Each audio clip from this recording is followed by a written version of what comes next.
Hello guys, welcome back to my YouTube channel. Today's my content, I will show you 10 different types and most popular Shih Tzu. So before starting this video, I will do an intro.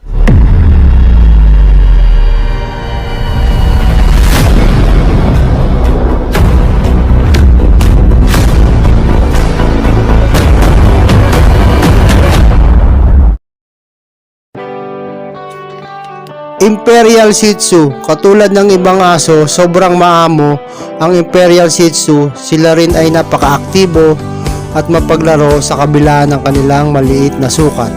Lumalaki sila hanggang 6 to 7 inches.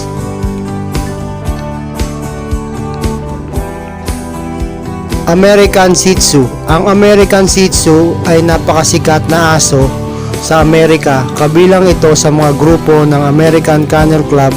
Meron silang mahabang buhok at napaka-aggressive nila compare mo sa ibang lahi ng Shih Tzu, at lumalaki ito hanggang 25 cm or 10 pulgada.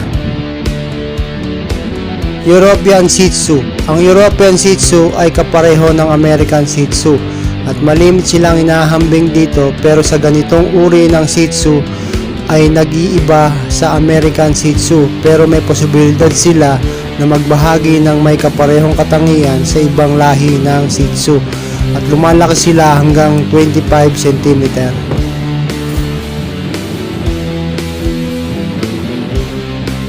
Black Shih Tzu. Tulad ng ibang uri ng Shih Tzu, may mga katangian sila na hindi mo inaasahan. Sila ay may masigla na katangian, masaya, go-lucky at malambing sila sa kanilang amo, at lumalaki sila hanggang 22 cm.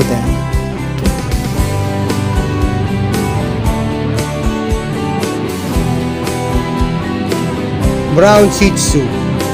Ang Brown Shih Tzu ay hindi naiiba sa mga katangian ng ibang Shih Tzu. Ang uri ng Brown Shih Tzu, ang color na ito ay nagmumula sa pigmentation ng balat, hindi ito nagmula sa ibang lahi ng Shih Tzu.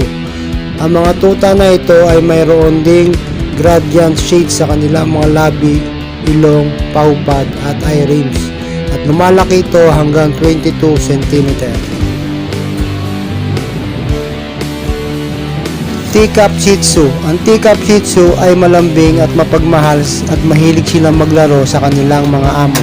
Ang Teacup Shih Tzu ay may perpektong lahi bukod sa ibang Shih Tzu at lumalaki ito hanggang 20 cm.